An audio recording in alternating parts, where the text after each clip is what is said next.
Well, welcome everybody, and I think this is going to be a very interesting evening in light of the fact that art criticism is sort of, under attack because our lovely president wants to eliminate the NEA and the NEH, and who knows what else.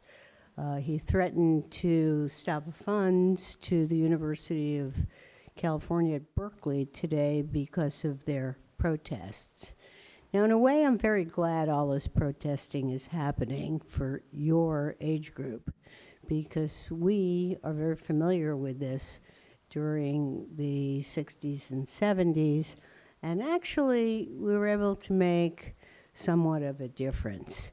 So whatever you're doing, continue to do it. And I'm very happy that SVA participated in the women's marches. We made props that went to Washington and to New York. And to have these independent voices is really what not only democracy is about, but art is about as well. So I'm very pleased to introduce tonight Brian Boucher, who I haven't seen in probably 20 years, or no, a little less. I think 2002, actually, when he was writing for The Thing, .net. He now writes for ArtNet News, and those of you who are not subscribe to it should. It's free, it's online, and it is the world's only 24-hour art news website, and very, very interesting to see what comes out. Before that, he was at Art in America for 10 years, and he is also kind of activist in the art world, in the sense that he is an investigative journalist as well as being an art critic, trained in art history from Williams College and Vassar, because he did a kind of journalistic piece about the preponderance of artists at Marion Goodman Gallery that always get to have shows at the Guggenheim Museum. Another thing you might keep in mind, I've just been noticing this on my own, is that almost regularly in the news there's always somebody from Pace that is actually being talked about. So sort of this question between cultural criticism, collectorship, commercialization, all of these kinds of aspects of the art world and how it functions is something I hope we'll learn a little bit about tonight. So please join me in welcoming Brian Boucher. All right, Brian.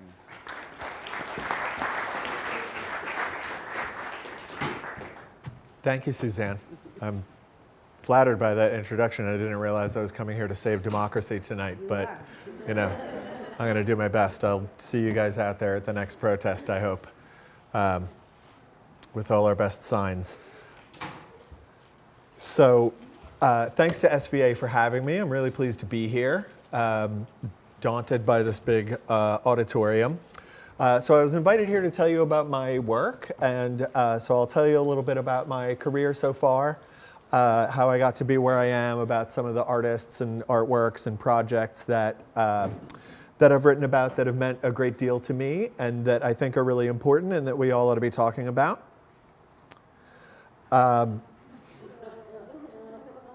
Speaking of, so I'll start by saying that while on a good day, I believe in what I do and I think I do a decent job of it, it certainly does not seem like enough these days.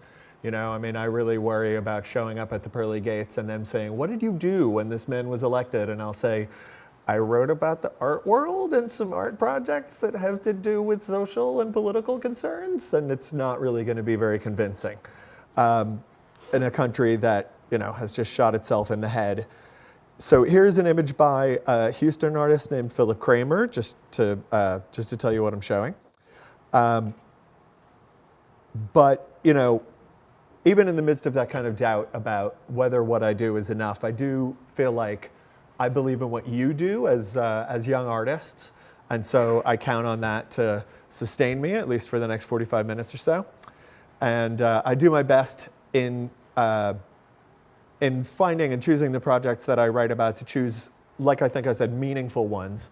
And in my work as a journalist, I don't really like to think of myself even as a journalist. I'm sort of cribbing a joke from the movie Zoolander. I think of myself as an investigatory journalist. If you haven't seen that scene in Zoolander, you've got to see it. But I try to call attention to the issues that we should be talking about, to amplify voices that need a megaphone, and to let my readers know about people who are trying to stand up to power. So that's what I'm going to do tonight. First, let me tell you a little bit about how I got here. I started out in museum education after getting a master's degree in art history, and I was committed to welcoming people to museums who might not otherwise feel at home there. And ironically, I worked at the Frick Collection on Fifth Avenue, one of the poshest places imaginable, an institution run by a union-busting robber baron, Henry Clay Frick. But I had the great pleasure of bringing in kids from places like the Bronx and Brooklyn, and who might not otherwise know about the museum, much less feel invited to be there, or that they had a place to talk about what they were seeing there. And the way that we did museum education there was to really invite them into a conversation. We weren't giving lectures to 10-year-olds or even to high schoolers so much as drawing them out and trying to encourage them to look at art and to have a conversation about what they saw there. In terms of the turn to writing, it owes partly to a mistake, honestly. I got lucky. While getting my master's degree, there was a symposium devoted to a 90-year-old lion of the art history department at Williams, and they brought in former students of his who were museum directors and so on, and they wanted someone to write about this for the college paper. And whoever had the assignment who was supposed to do it got the flu or something came up or whatever, and so they asked the graduate program director if he had somebody who could jump in at the last minute, and he said, well, perhaps Brian Boucher would like to do that. And so I did, and so seeing my name in print and being part of a conversation really turned me on, and so that's sort of how it started, with a mistake. And I know that there are probably critics who say that the whole thing has been a sustained mistake. I like to poke fun at myself a little bit. One of the first things that I wrote about was a show of paintings by Anne Craven. And I wrote a critic's pick for Artforum's website. And in my little one-paragraph analysis of the work, I neglected to mention the concept of kitsch. And so some commenter wrote, because of that shortcoming, he wrote the comment, "Who let Brian Boucher write?" And so if I ever write a memoir about my time writing in the art world, I think I've got a title. I should find that person and send him flowers. I never did get to write for Artforum again, actually. But I did keep writing, and a real big sort of turning point and starting point for me was the original Greater New York exhibition at PS1, back before it was MoMA PS1, when it was just PS1 with no climate control and a much sort of rattier institution. And they did the cutest thing. The organizers of the show invited people to put out an open call to writers to submit essays that then would be collected on a CD-ROM that would be inserted into the booklet that came as the catalog. CD-ROM, very Y2K. And so what I found in this whole sprawling museum-wide show was a few artists who were doing very non-visual work. One of them, the artist John Menick. This is not the actual work itself. I don't have an image of the work. It doesn't really matter. It was simply a watch that hung on the wall. The work was called Giving Time. and he had a technician futz with the gears such that the hands would take 28 hours to make a full circuit around. And the idea being that he would give you the watch and you would live on the time that the watch dictated. So you would show up at work when the watch said it was 9 in the morning, and you would gradually go in and out of phase with others. And so this was and it was inspired by his research into standardized time, which is partly a result of the Industrial Revolution and the train system, and so it was an inspiring piece, and it introduced me to the idea that great far-reaching research and stimulating ideas could be put together in a work with really the most minimal of means.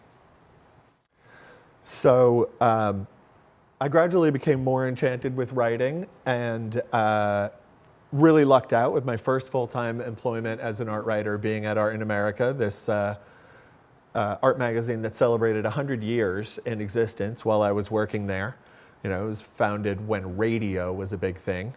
And a freelance job popped up, and 10 years later, I was still there. I was there under 3 different editors and the institution of a website. The magazine did not have a website until about 2008.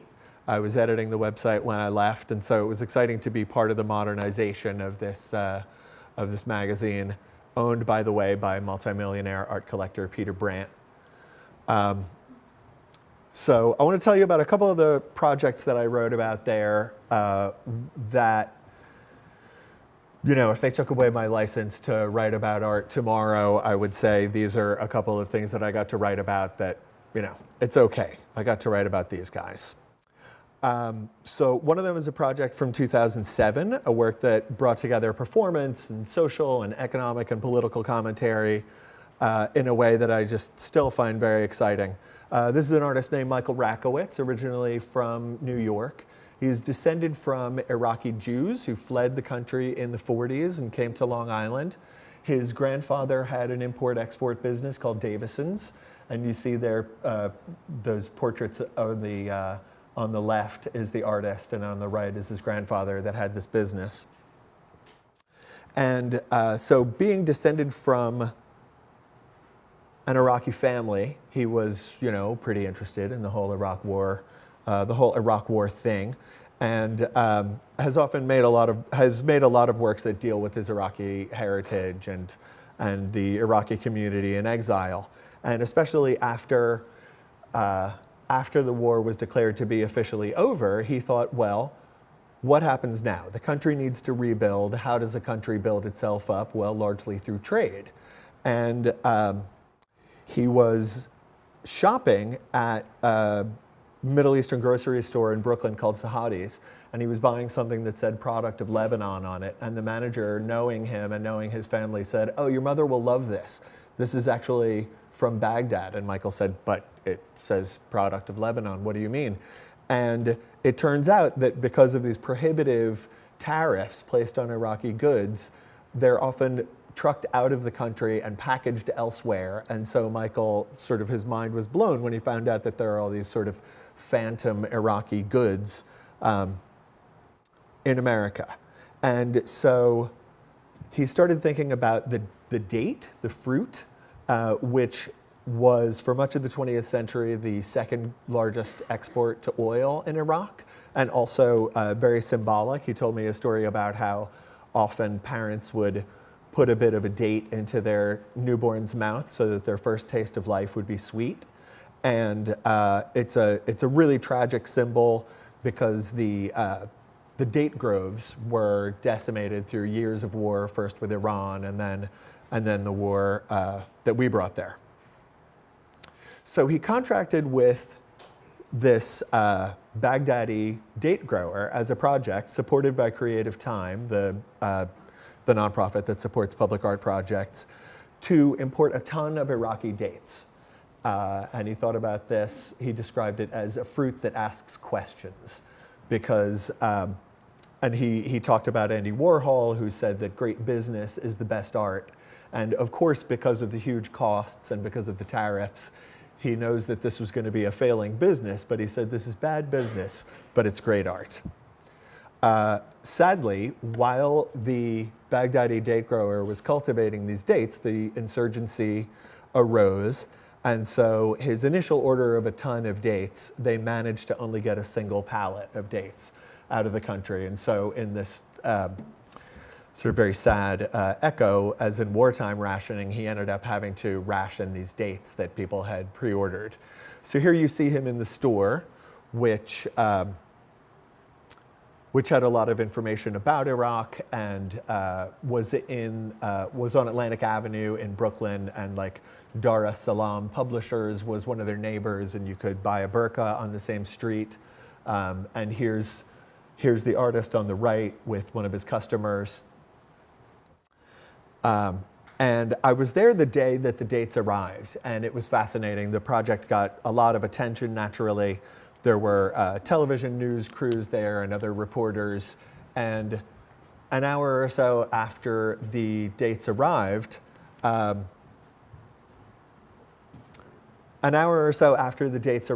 journalist asked him, "So, Michael, I see that you haven't tried one." And he became so choked up that he could not answer this question. In my memory, it was like easily 30 seconds he could not answer. And he ultimately was just able to say, "They're not for me. They're for all the Iraqis in exile." And so it was incredibly moving to see this, the fruition of this project that meant so much to him personally. So that was many years ago. He has done many other projects since then. He's a finalist for the 4th Plinth Public Art Project that takes place in Trafalgar Square, where he's proposed a sculpture that would be a recreation of one that was destroyed by ISIS. But he's also done a project called Enemy Kitchen, where he has gone to schools and community centers and worked with kids, teaching them Iraqi recipes that he has learned from his mother. And he's also done a food truck where American Iraq War veterans and Iraqi refugees actually staff these food trucks together. So, I think it's a great sort of bridge that he built. So, another project that I want to tell you about that I wrote for Art in America is a very different one. Also, a frightening genius artist, and also a very funny one. You see a sculpture here taking a selfie. Rachel Harrison, and she's going to have you'll get to see a lot of her work. She's going to have a show at the Whitney Museum, I think in 2019. So I got to write about a show of hers at Green Neftali Gallery. If you're not following that gallery in Chelsea, please do. And so this was a show called If I Did It, which was this it's one of those jokes that's almost too much. That was the proposed title for O.J. Simpson's memoir about how he, did not kill Nicole Brown Simpson and her boyfriend, but if he had done it, this is how it would have gone down. So with this really darkly hilarious title, she starts off by sort of casting, I don't know, the art or herself as some sort of guilty party. So one of the sort of founding icons, or not founding, but one of the main icons of the show is an ancient sculptural form called the menhir.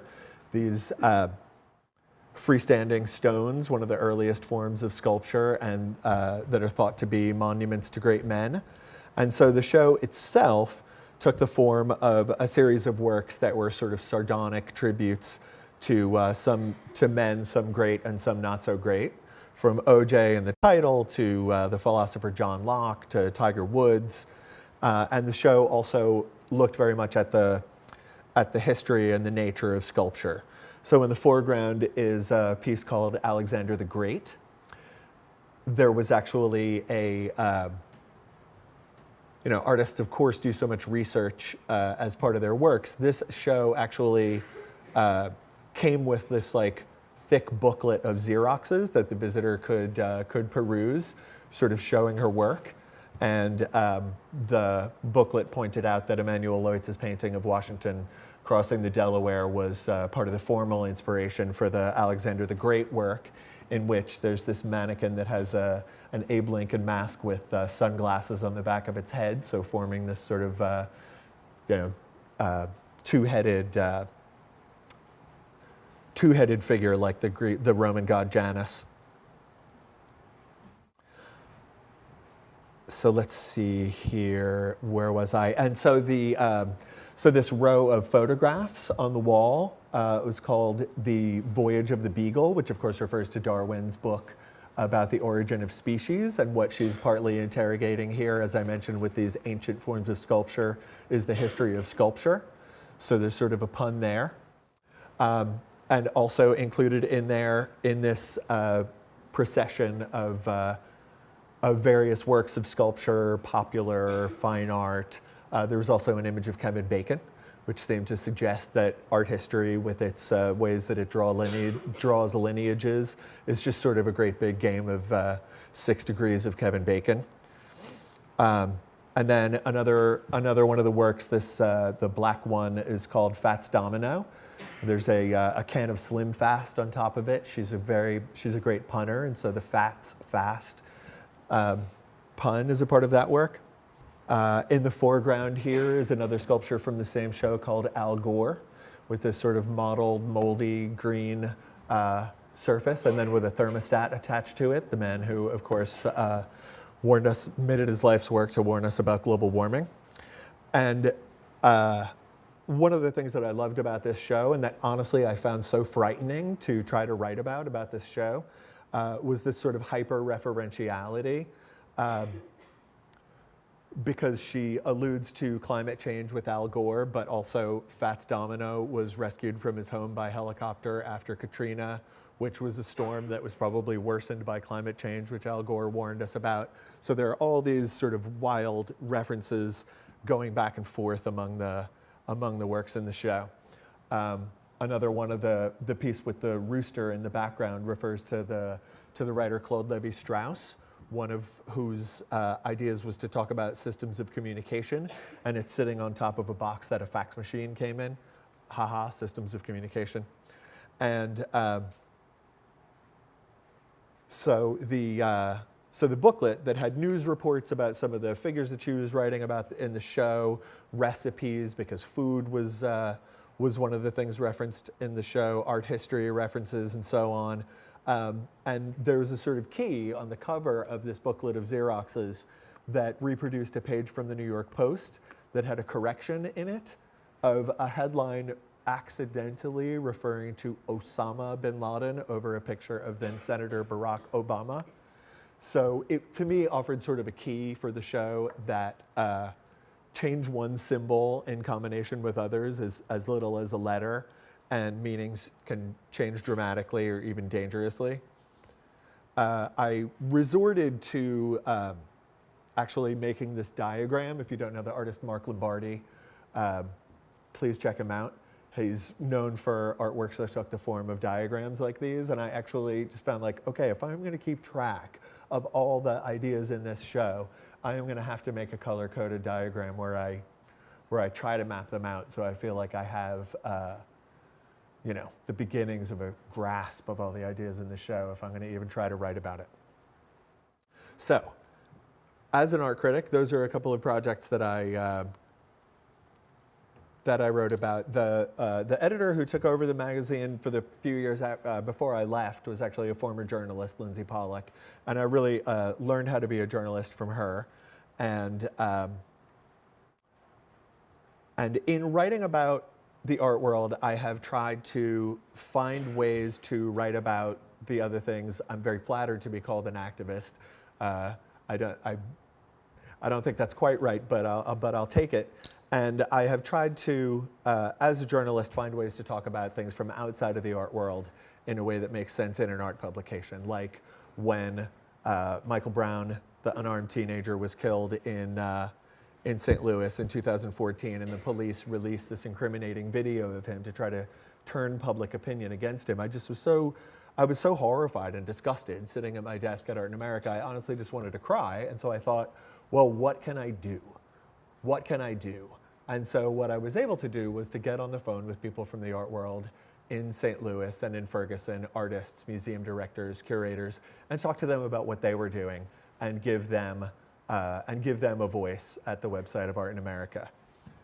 And of course, part of what they were doing was turning some of these dramatic images, like this photojournalist's image, into graphic design signs that they were then taking out into the streets, and so on.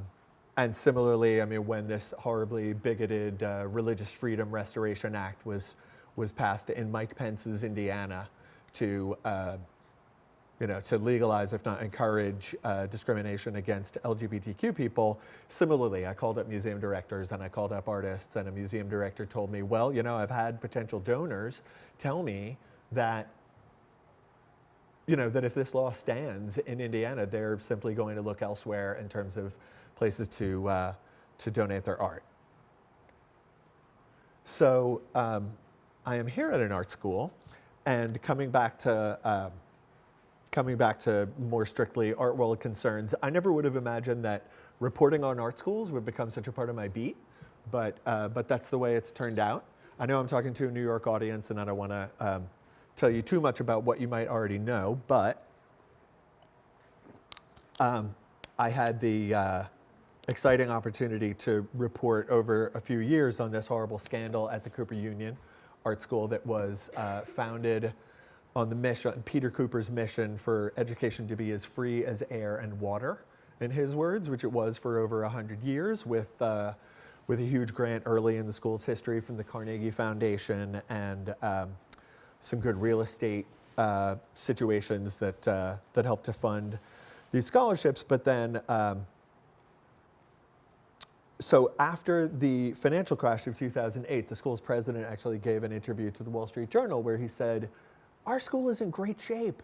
All these other schools' endowments have gone way down, but we've come out of the financial crash totally unscathed. And then he retired, and a new president came in and said, guys, I've reviewed the books, and it turns out we've been operating at a huge deficit for years, and we're probably going to have to jettison our mission of providing free education to everyone. So and by the way, they had built this Tom Main building for, I think, something like $166 million while they were operating at this huge financial deficit. And so students and faculty rebelled, and it was incredibly exciting to cover it. I was in Soho at the time, the school's in the Village. Students occupied the president's office for, I forget how long, I think it was weeks. And they brought a lawsuit on the argument that providing a free education to all made all the students at the school equal, that everyone knew that they got in on their merits, and that no one had been admitted for their ability to pay. And their commitment was incredible. They brought a lawsuit. The result was that Attorney General Eric Schneiderman undertook an investigation. Several board members who had lobbied for tuition were swept out. Mike Essel, who was one of those leading the charge and was one of the ones who filed the lawsuit, is now the acting dean of the art school.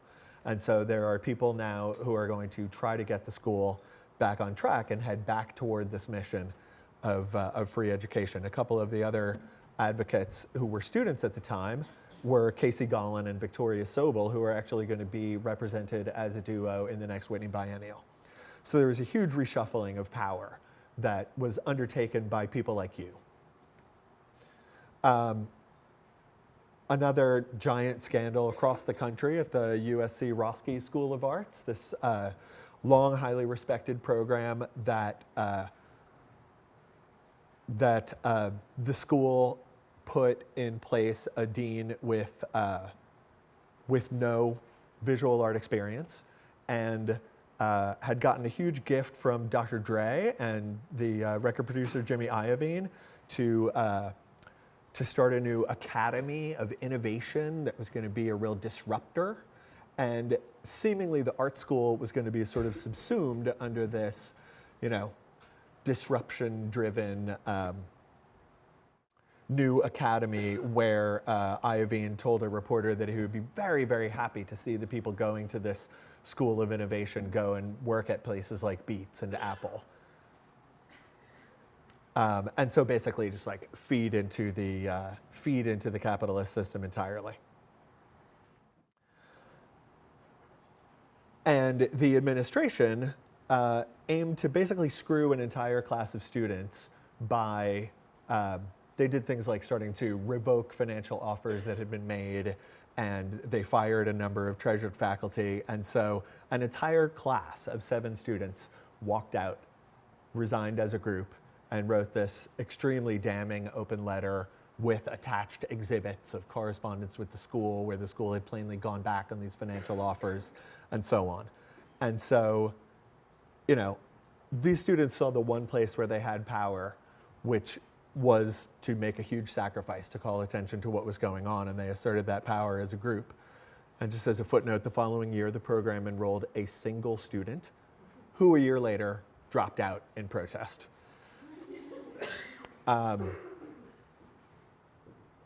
Another saga of art school mismanagement took place a little north of there at the Pacific Northwest College of Art. And it's kind of a long story, but the core of it is that a master's program was quote unquote suspended, basically canceled, about a week before classes were going to start. And so people had upended their lives to come to Portland to go to the school. And the school said, well, you know, we only technically got a couple of deposits. We didn't have enough students to run the program. It was going to run at a loss, and so we just couldn't do that. You know, a very tough decision for the school, obviously, but an even tougher outcome for the people who had moved there to go to school. So what came out in investigating this story, the school had several years earlier with a grant from the Hallie Ford Foundation started not 1 and not 2, but 6 new graduate programs all at once, which of course are a feather in the dean's cap and a great recruiting tool for the school to bring in more undergraduate students who employ more of the instructors who teach at the undergraduate level and are more of the school's bread and butter. So, and as a teaching artist pointed out to me, that's not actually even that unusual. Where we are right now, SVA, I don't know if I have my numbers exactly right, but 20 years ago there were 4 graduate programs. 15 years ago there were 8. 10 years ago there were 15. Now there are 24. And so when it becomes really interesting is that these schools that have bought into, as I see it, this sort of mode of constant growth, tuitions, or rather enrollments, are dropping. And whether that is as much because there are this hugely new number of graduate programs with only the same number of students to spread out among them, or people are looking at the cost of graduate school and just deciding they can't do it. In any event, enrollments are down, and birth rates are such that over the next 10 years, there's going to be fewer and fewer people your age finishing art school and going to graduate school. And so we're going to probably see some of these programs go away, or as a program head at SVA said to me, or not at SVA, but at NYU rather, said, well, maybe this will actually be an opportunity for us to, you know, focus less on recruitment and less on finding tuition dollars and more on actually fostering young artists. When these artists finish art school and go out into the world, they are, of course, ideally, perhaps, or not ideally, scratch that. But many of them, of course, become part of the art market system, represented here by an image of the Frieze Art Fair. Frieze art fairs have become a huge part of the art world, of course. Galleries like David Zwirner do as many as like 18 fairs a year, 1.5 a month. I met a young dealer, Hannah Hoffman from LA a few years ago, who, when I met her at an art fair, she had been in business for a year, and it was her 4th art fair already. Art fairs are growing, they're expanding from city to city. Frieze started out in London and is now in New York. Basel was content to be in Switzerland for something like 40 years and then expanded to Miami and then to Hong Kong. And one of the fascinating sort of side effects of this is that there are now so many art fairs and so many galleries doing so many art fairs that they've actually cut back on the number of gallery shows that they mount because they're spread so thin. So art fair is a major part of the art market. Of course, auctions are a big part of what I do. I felt like for a while I was this crazy lucky rabbit's foot for the art market or something. I started covering the art market. They sold Edvard Munch's The Scream for 100 and whatever it was, 100-some million dollars. Christie's made what was at the time a record $691 million when this Bacon painting became at the time the most expensive artwork ever sold at auction. And an art advisor who I was talking to at the time said, Brian, the art market is obviously experiencing a melt up, the inverse of a meltdown. And he's a great source. He's very snappy. I talked to him after another one of these sales. I don't know if it was that one. I called him and I said, Todd, the sale just ended. They made $700 million or whatever. And he said, okay, the sale just ended. So the sale was 2.5 hours. So that's 150 minutes. And he pulled out his calculator and he did a quick calculation and he said, that's $83,000 a second. And of course, since then, the market has been broken by this Picasso, as I'm sure I don't need to tell you, May 2015 for $180 million. And many people are, of course, very dismayed by this, by the increasing belief that art should serve as an asset, that we can think of art as an asset in the way that they do on Wall Street. And I think many people are appalled by this and are trying to think of different ways to navigate the art world. And there's a book by Lewis Hyde. It's a classic in studies of what anthropologists call gift economies. And he talks about folklore and anthropological studies that look at the ways that gift giving operates in small societies, even on the level of families and villages. And he describes how gifts bind people together with ties of gratitude and goodwill.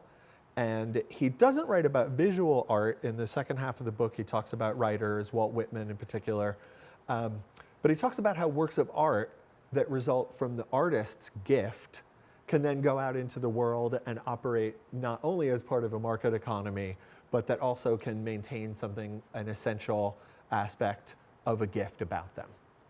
And with this rapacious, greedy capitalist given the highest office in the land, I want to hope that this kind of thinking that he talks about in this book, where your worth is determined more by what you can give than by what you can take or keep, can have some influence. And there are many artists who are starting to look for a way to give. Many artists in the social practice category that I'm sure I need to introduce you to.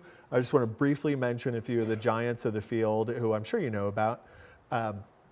Theaster Gates from Chicago, Mark Bradford from LA, Rick Lowe in Houston.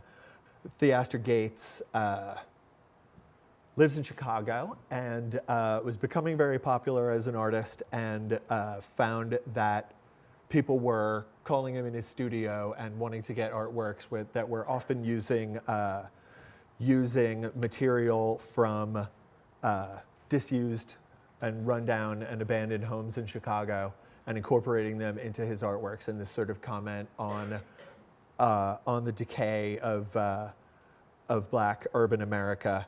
And some of them also incorporated fire hoses, a very clear reference to fire hoses being used on civil rights protesters. And he was profiled in the New Yorker, and he said, with these people calling him up and trying to get a special deal on artworks of his with this hot, young, rising artist, he said, I realized that the people who were calling me up and asking if they could have a deal right out of my studio, that they were, in fact, just thinking about the market. And that I would leverage the fuck out of them just as they were leveraging me. And the New Yorker writer talked about how for Gates, this mutually exploitative transaction was a way for him to, in his words, fund his struggle, to try to bring some of that capital from the art world to a place where it was most needed, like, just desperately rundown neighborhoods in Chicago. And so after the housing crash, he was able to start buying up real estate with some of that art market money and rehabilitating these buildings and basically turning them into cultural centers, employing local kids, having film programming and art programming. Mark Bradford in LA, he creates these artworks that are often referred to as paintings, but that are often something more like collages. As with this work, they often incorporate these layered wheat pasted posters that for him are sort of an essential visual element of how communities work and small businesses advertising and individuals advertising their services. And so he incorporates them into these often abstract, obviously this one has some text in it, works that have commented on issues from availability of potable water in rundown neighborhoods to AIDS, having lived through the AIDS crisis, and poverty. Now, Mark Bradford's paintings, he came from nothing. I mean, he grew up fatherless in South Central LA, 6'7" and gay. So, you know, not an easy beginning for him. His paintings now sell for $1 million each, straight out of his gallery and much higher at auction. He won the MacArthur Award in 2009 that comes with $500,000 over 5 years.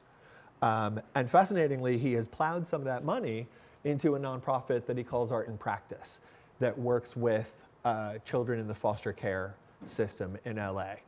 And, you know, I think people whose needs are greater could probably not be imagined than those kids. And he works with the Hammer Museum at UCLA to actually bring contemporary art programming to the center where he works with these kids. So it's, I think, a really profound effort to, again, funnel art world money to where it's most needed.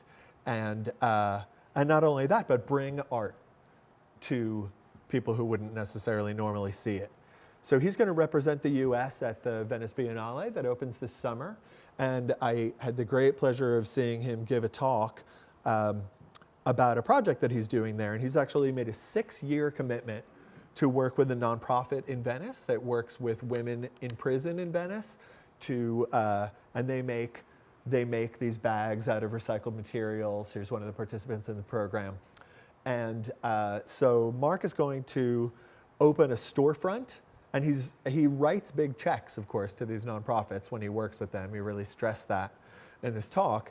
And this storefront that they're going to open in Venice will be partly to advertise the work that he's doing with this nonprofit. There will be these bags. There'll be a limited edition Mark Bradford designed bag. There'll be exhibition catalogs from his show at the US Pavilion, all of which will go to also fund this nonprofit and get the word out about what he does, or about what they do, rather. So those are some of the most famous examples. I know I didn't mention Rick Lowe. Project Row Houses in Houston is sort of, you know, one of the great examples where he's actually developed affordable housing as an art project in Houston. But I want to talk to you about some much lesser known examples.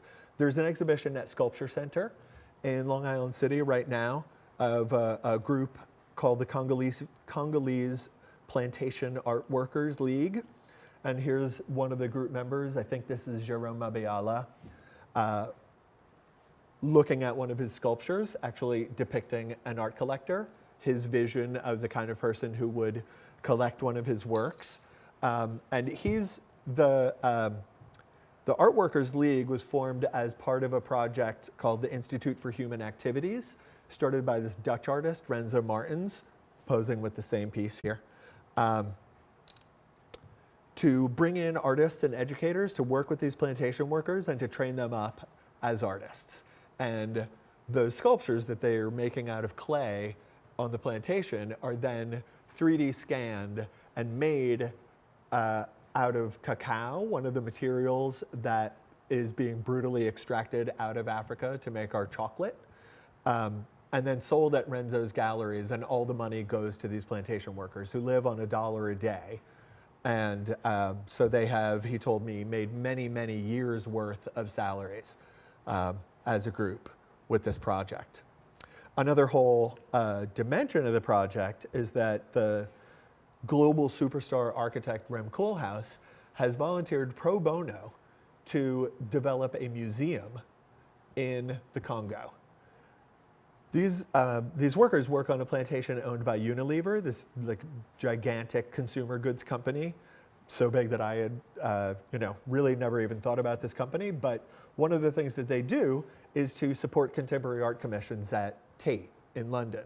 And so artists, major international names have had projects supported by this company that is brutally extracting these goods out of Africa. And so Renzo Martins has gone to some of these artists and said, how about if you donate a work to this museum that I'm going to open in the Congo, since Unilever supported you, so that these guys who are working on the plantation for Unilever can have some access to contemporary art.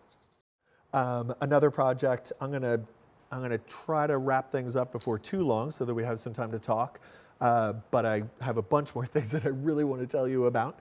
Another project that I was incredibly moved to write about recently is by this Danish trio Superflex, who describe a project that they did as Duchamp's Ready-Made in reverse. They got a collector who has supported their work over the years to buy this super high-end, state-of-the-art surgical operating table and lighting that went on display in a museum show of theirs, and that then through, I cannot imagine what sort of ingenuity, they managed to get to a hospital in Gaza, so that the Al-Shifa hospital in Gaza, so that people who are victims of brutality in Gaza may actually be operated on an artwork. And I was interviewing one of the artists about this project for an article that I wrote, and I actually didn't quite get until he really hammered it home to me that they're not thinking of this as a donation of a hospital table, but rather that it remains an artwork and that it remains actually in this person's collection. So they really want to think about, like, does an artwork that we own have to be in our home or in storage? Can it not be out in the world? I know I'm talking about a lot of dudes here so far, and it's not only men who are trying to do work that aims to use either their money or their renown to bring aid to the needy. And this is, I don't actually know if I'm pronouncing her name right, but Nadia Tolokonnikova from Pussy Riot. And I got to see her speak in the most, sort of ironic location of poolside at the Nautilus Hotel in Miami Beach during the big art fair in December. And so here's a punk musician who used her platform to advocate for charity. And as you probably know, a couple of members of Pussy Riot spent a couple of years in a Russian prison, a situation I'm sure we cannot imagine. And she talked at this talk where, of course, Trump had been elected a few weeks earlier, and she was sort of consoling us and talking about, well, I have some experience that you might find useful about living under an authoritarian regime. And she talked about how after spending a couple of years in prison, they founded an organization to, similarly to Mark Bradford in Venice, try to work with people who have been in the prison system to rehabilitate and to improve their lives afterward. And so she talked about altruism as a way, as maybe the best way to challenge an authoritarian government. She said, you don't have to just think about yourself, think about people around you who you can help. It will help you, strangely. And she talked especially too about how, they don't ask with this project where they're trying to help people rehabilitate their lives, whether these people are Putin supporters or not. They hope simply to show people that community efforts on the smallest scale, one-to-one, person-to-person, may actually be more effective even than government programs. So another artist who has a show on right now, Molly Larkey, an LA artist who has a show at Dutton Gallery on Forsyth Street. And I am not much of a jewelry man typically, but I'm actually wearing this little necklace, which is a work of art from Molly's show. One wall is covered with these ceramic sculptures of chains with a very clear symbolism that she's exploring of not only the chains that can constrict us, but also Lewis Hyde style, the gift style, chains that can bind us together.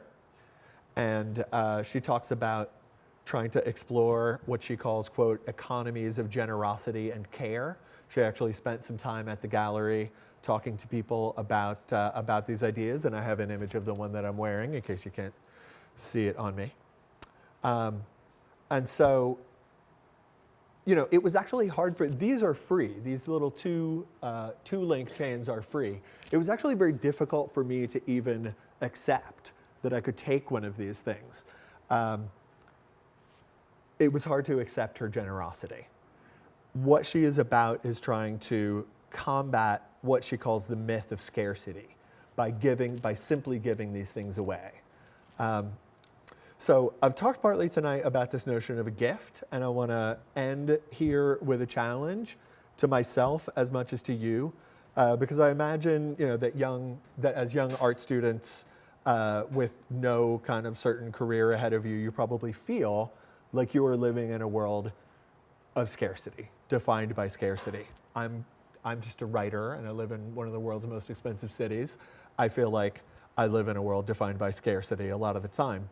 But as Molly Larkey does with this simple gesture, I hope that we can all find ways to counteract that. And I want to do that for myself, because if I don't, I really think that in the world that we're in today, I will lose my mind.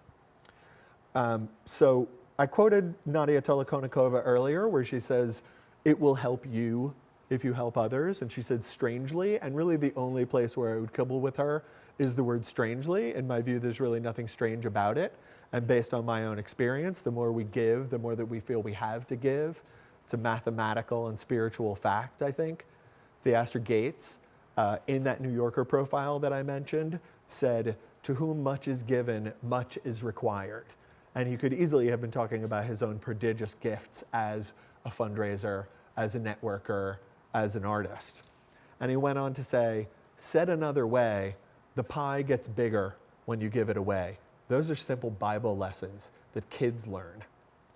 So I hope that we can all try to find places where we can use our gifts to be of service in the world. We don't all have MacArthur Foundation grant money like Mark Bradford does.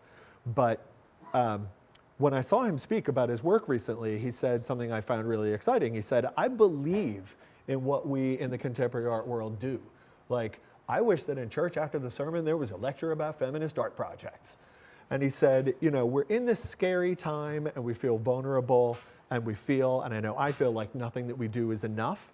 But he said, you know, we can take back a place at the table. We can take back the mainstream. And he said, like, just like that sermon in church, why shouldn't we be at the library and at the YMCA telling people about the art world and giving people access to what we do, like Mark Bradford is trying to do in LA, like Theaster Gates is trying to do, and like Renzo Martins is trying to do, to bring contemporary art of all places to the Congo. And so Bradford said, you know, why shouldn't we be at the library and the YMCA? And this little light bulb went on over my personal head.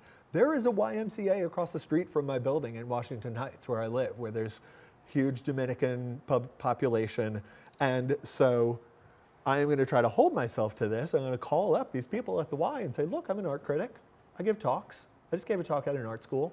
How about if I come, do you have some programs for kids where I can come in and tell them about the art world? And tell them, you know, the art world that I work in, there's a lot of white people running around. You know, we could use more people, more different kinds of people. Renzo Martins, in talking to me about training up these Congolese plantation workers to be artists, he said, wouldn't the art world be even better if we could call on more of the billions of people on this planet to be a part of it?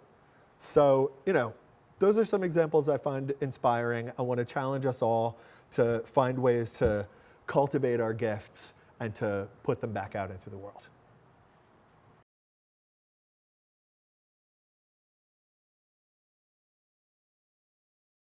A vanishingly small one, probably. I mean, you know, it reminds me of the artist Wade Guyton, who was displeased that a collector of his was going to bring a work of his to auction. you know, when you bring artworks to auction, it drives competition for the work. It can drive prices up artificially to the point where an artist's career can kind of get away from him. And so Guyton put out the instructions for how to print up this work. He uses these big printers and he feeds canvases through them. I don't know if you know about his work. And, you know, he tried to like put out, he Instagrammed a picture of his studio where he had just made all these replicas of that very same artwork as a way to say, look, I can put all these things out into the market and depress the price of this thing at auction. Didn't work. So I don't think that's really a concern, actually. I think the art market is big enough and voracious enough that, you know, that these tiny little gifts. And I mean, I'm not necessarily talking about making sculptures and then giving them away, so much as ways to, you know, to find our gifts, to bring people into the contemporary art world, to give people access to art, to get the word out about what we do. I mean, if you want to give me an artwork, you can do that also. That would be nice.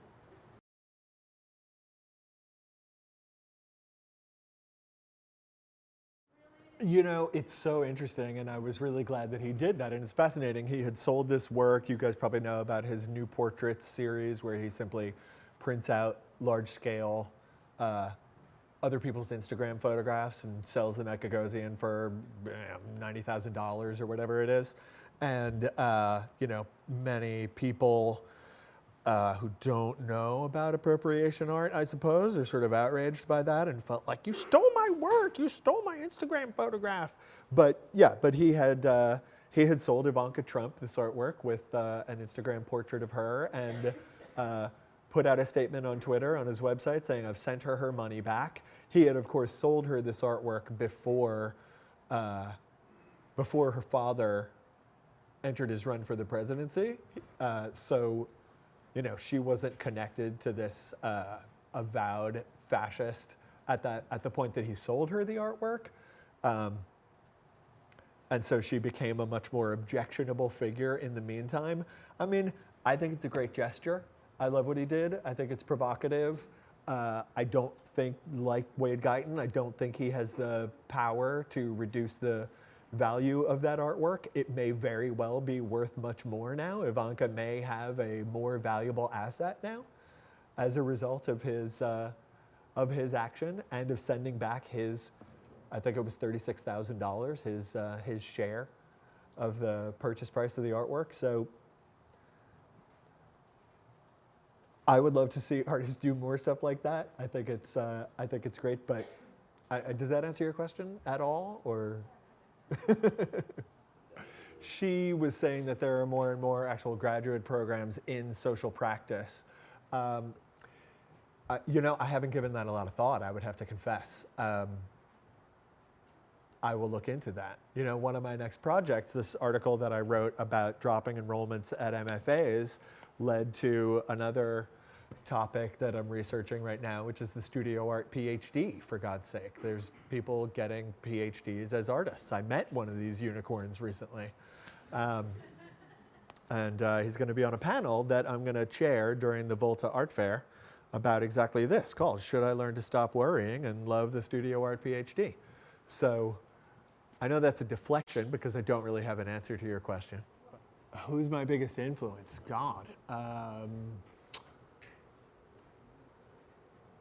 That is a great question. I mean, so many. I mean, you know, I'm a devoted reader of so many writers. New Yorker magazine is like a model of great writing to me. I may be outing myself as a total bourgeois tool by saying that, but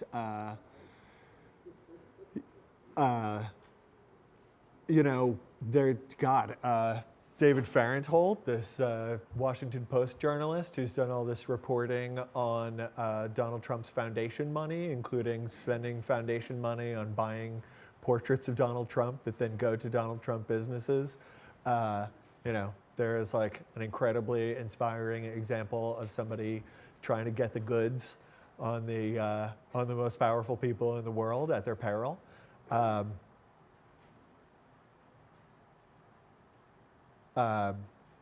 You know, a lot of these artists are of course a huge a huge influence on me who, really challenged me. Like, I believe so much in what artists do, because I think that they have such incredibly different ways of seeing the world from other people.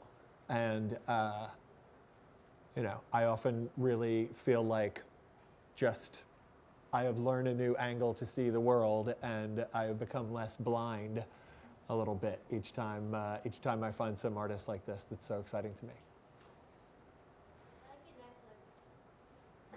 Thank you. She said, I like your necklace. I'll pass that along to Molly Larkey. God, that's a great question. I mean, she talked about how there seem to be sort of trends that one year people are more interested in African art, and one year people are more interested in South American art, and whether we can encourage a more sincere and effective integration. And it's a great question. It's a great question. I'm really not sure. I think following. There are art collectors who get the bug for art from an entirely other part of the world, and art fairs are to some degree trying to if the Armory show for a while had a focus section where it's like, this year it's Africa, and so that's maybe exactly the problem that you're talking about.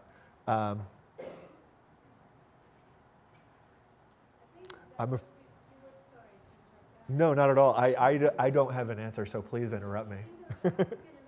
Yeah. She's saying that she sort of sees some hope with projects like Theaster Gates and Mark Bradford, where they can,